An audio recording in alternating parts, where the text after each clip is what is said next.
members. Robert Ives, 12 Turnberg Court, Plantsville, Connecticut. I am RPI Development. I represent multiple large-scale renewable energy developers, and tonight I'm here presenting to you a proposal for my client to be able to bid into what is called NRES, which is the Non-Residential Renewable Energy Solutions Program, set up by the Connecticut General Assembly. It's same but different than what Matt told you. The solar and the carports canopies is a separate part of that program. What I'm here doing tonight is utility scale ground mount systems. Let me get to the next. So, sorry. So I've been in the energy business for over 20 years, 18 plus years at Eversource, demand response, energy efficiency. I worked at the Capitol at the Energy and Public Utilities Committee. And then 3 years prior to starting my own business, I did energy business development for a energy law firm called the Michaud Law Group, where we represented that client, and now I'm representing them as their energy efficiency consultant. What we do is quick picture to your right is, again, large-scale ground mount systems. These are sold right into the grid through the NRES auction, which up until this year, as Matt was indicating, there were 2 auctions per year. We are in year 5 of a year 6 program. This year, the PURA, Public Utility Regulatory Authority, took all the loads for the 2 auctions that would have happened in 2026 and front-loaded them into February. So everybody's scrambling to get all their projects bid in now because there's not going to be a second bite at the apple. Tritech Americas is my client for tonight's presentation. They are a subsidiary of a Swiss company that builds a massive amount of solar projects in Europe. Tritech Americas is based out of San Diego, California, and on the East Coast, they've set aside 250 megawatts of deployment that they want to do in New England throughout the United States. And so I represent them in New England. The NRES program, and it's sort of hard to explain in this short time, but the NRES program for the large scale tranche, you have to take, these are the state legislative rules that they sent out. They want developers to take I'm going to use a very easy example. A 1 megawatt ground mount system requires 2+ million kilowatt hours. They want the developers to take their projects and get electric beneficial accounts from municipal customers, Southington. And so what we do is we say, okay, we want to build 10 megawatts this year. We actually have 2 projects that we'd like to use your loads in, and we take your best 5 years of all your municipal accounts, which is more than what we need for this current auction, and then we submit them in a bid sheet. Eversource looks at them and trues them up and says, yes, those are real accounts. It's real load on paper. It could be from 5 years ago, but those are what the program requirements are, and you may not have that load anymore. And then we bid it in, we clear it through Eversource, and then it gets evaluated based on the price that my client is bidding in. So tonight, I was able to run through all of the electric beneficial accounts over the last 5 years for every single account, and Southington has netting out your solar accounts that are taken out of this, any fuel cell accounts. Only accounts that you're actually still buying energy from Eversource is used in this tabulation of 15.17 megawatt hours.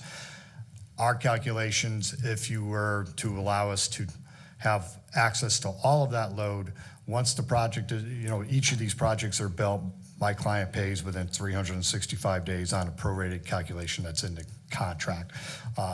And if we bid and built 15.17 megawatts hours of projects, that would be worth $1.3 million to the town. I have two specific projects that my client would like to get in this week, which we need 9.3 million kilowatt hours. That estimate would be $812,000. Those are built, come online, then 1 year. We would have more projects to bid if you gave us, the 15 million kWh, but I want to give you two options. What are some of the pros? The pros are there's no state in the United States that allows you to earn money on load that you've already used. It's almost a mandate by the legislature, but put on developers to help give the municipalities some opportunity to make money. And this is year 5 of a year 6 program. So in this legislative session, as you know, being at the legislature, they're gonna create a new program. Next year, NRES is over with. They're starting PURA, and the legislature are already looking at what new program they want to do. So next year, they may say, you don't need beneficial accounts at all. So we wouldn't need them. The cons, that's part of some of the cons, is that it's an ever-changing thing. But in the last 5 years, I think I'm the only person that's come in front of you that offered this deal. Why now? We have 2 projects in 2 distressed municipalities that we don't need non-distressed towns. A distressed municipality is something classified by the Department of Economic and Community Development. And so we don't need, a Meriden or a Torrington.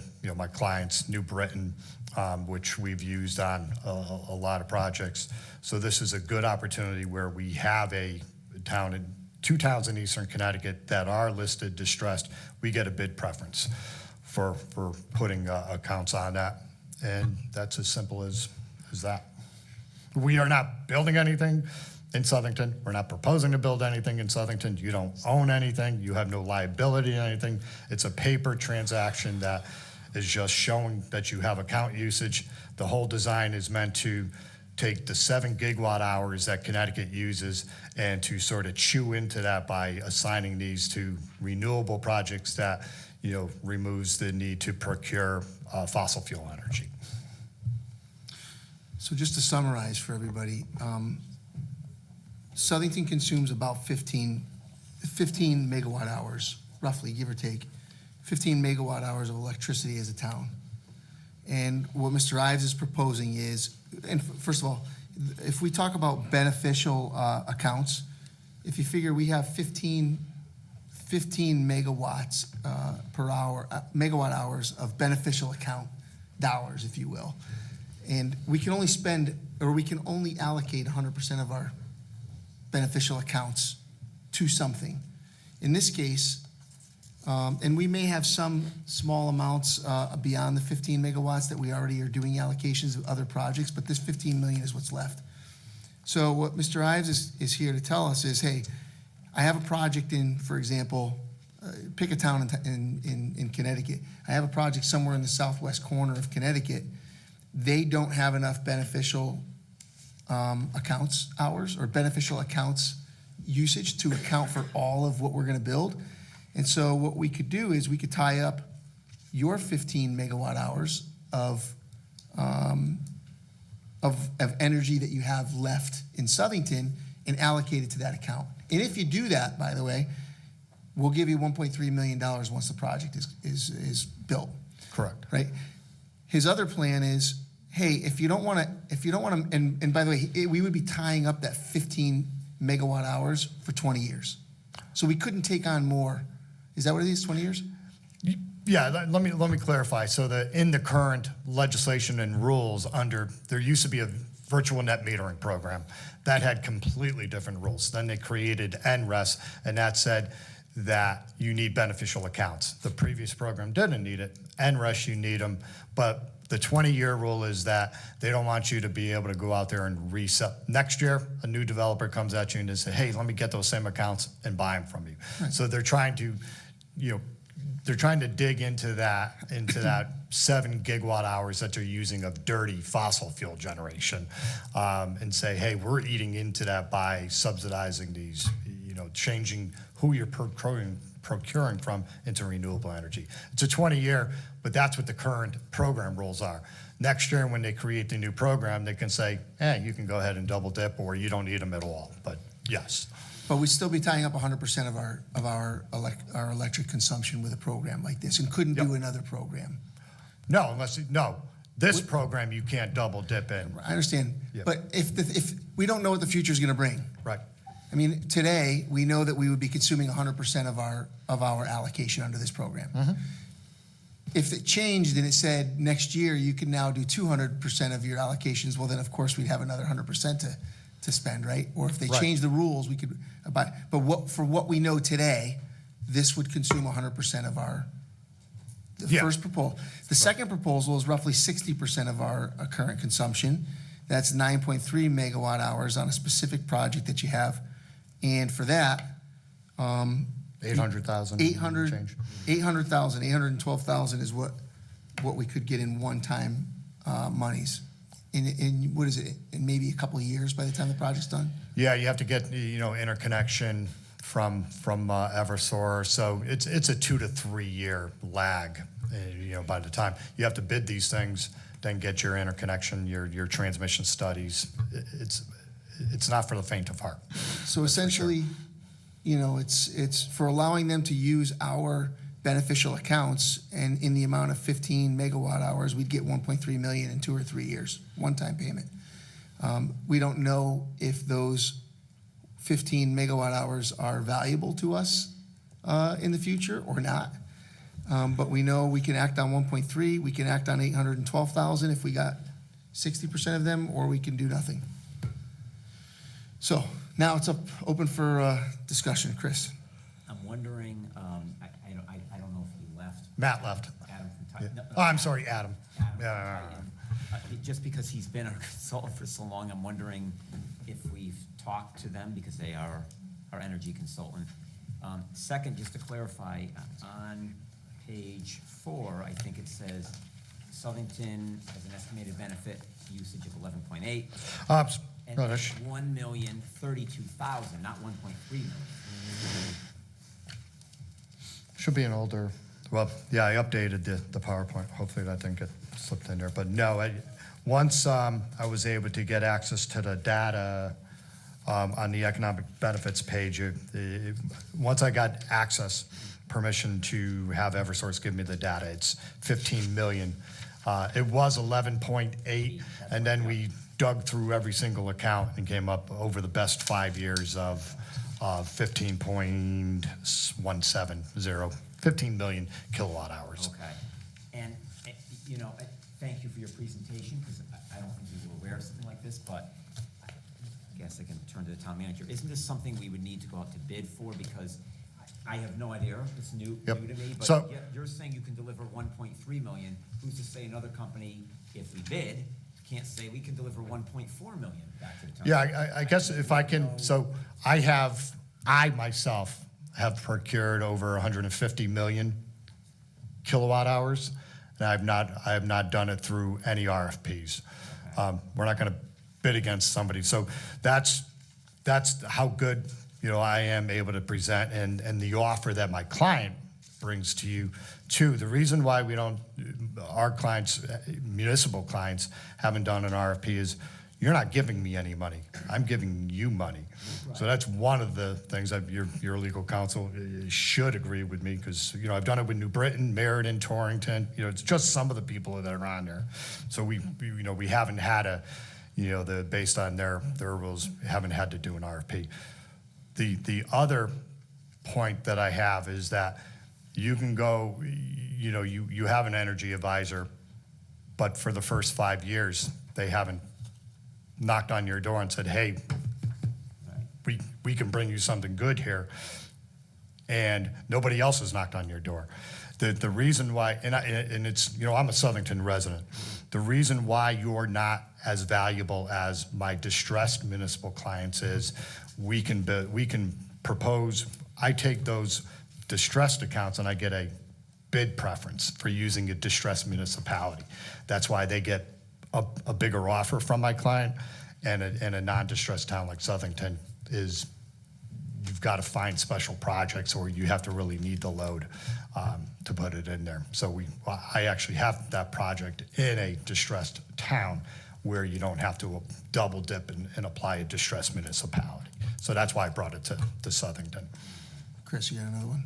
Well, it's not really a question, I guess it's a statement. I just don't, I don't know if are we doing our due diligence? And you may be the best deal, but we're kind of making a decision blindly, because I have no idea what someone else Maybe may. just, if you have questions for Bob, maybe we could debate that maybe during the section later on. So is there anything else that we want to ask Bob? Because then we can have your discussion at the dais later in the meeting on the new agenda. Yeah, and I just to close on that, I know it was sort of for your topic later. Again, this is the 5th year. I've been doing this from year one and knocking on doors and doing this. And if not to belittle the point, but if Southington was that important, you would have had multiple vendors knocking on your door saying, please, let us get your load, then you would have gone out to RFP.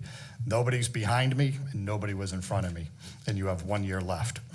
So I'll end on that, and if there's any other questions. Go ahead, Kristen. Oh, sorry.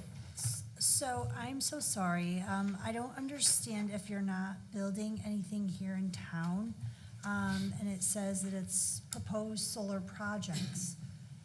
Where's the energy coming from? Where's it going to? Yeah. So it goes into the grid. So But where are these panels or whatever it is that's generating this energy? my client, well, we actually, so for this purpose, we have 2 projects in Eastern Connecticut. I cannot say the name because it hasn't gone into the auction yet. So we build them, and my clients. Solar panel farms, Okay. just like one of the pictures here. Just making sure I That energy goes directly into the grid. My client actually built the 1 megawatt solar project that's behind Nest Egg Auctions. That goes 100% into the grid, and we used a distressed town's municipal beneficial accounts because we got a bid preference for it. We didn't use Southington because we would not have gotten the extra bid preference for that. So you build these, the way we do it, we build them 100% into the grid. The way your other vendor does it, they're doing what they call a netting.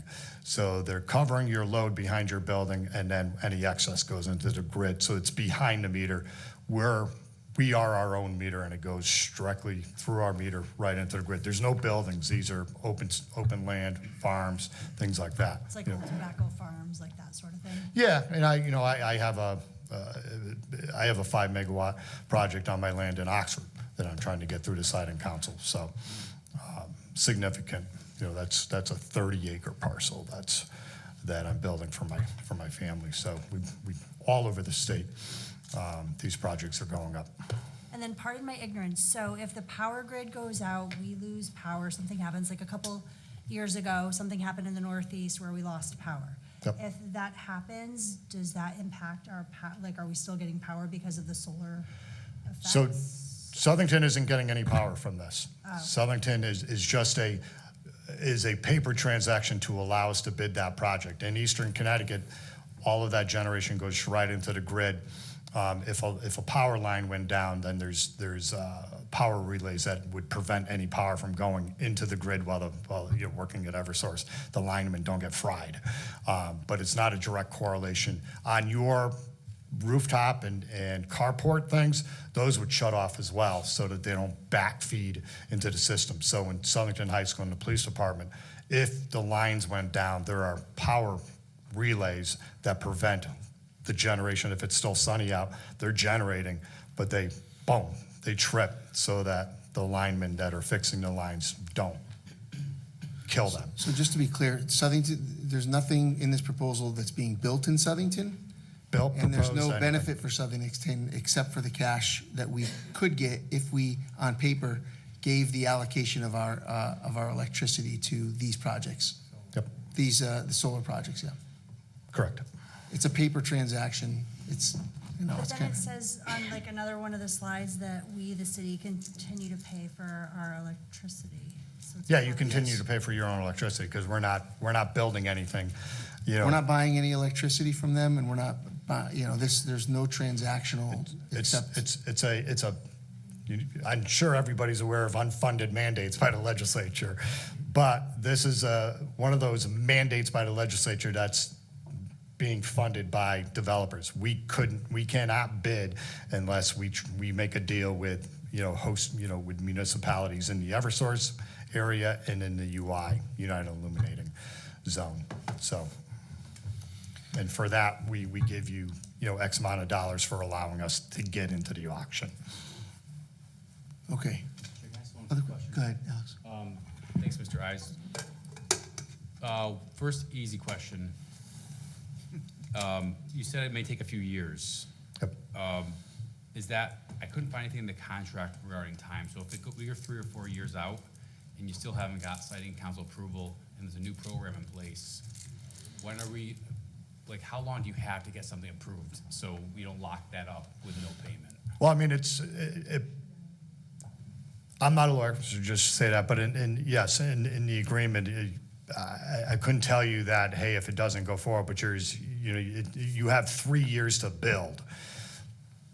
Once you're awarded that, like my award in Oxford, once I was awarded an NRES bid, I get 3 years to build that project. Otherwise, it goes, you lose your award, and then those KWH can go back to you for any other program. But there's a time limit on building those projects. And then, as far as siting council goes, does the town have to participate in any of those proceedings? This town has no participation except receiving the money after we build.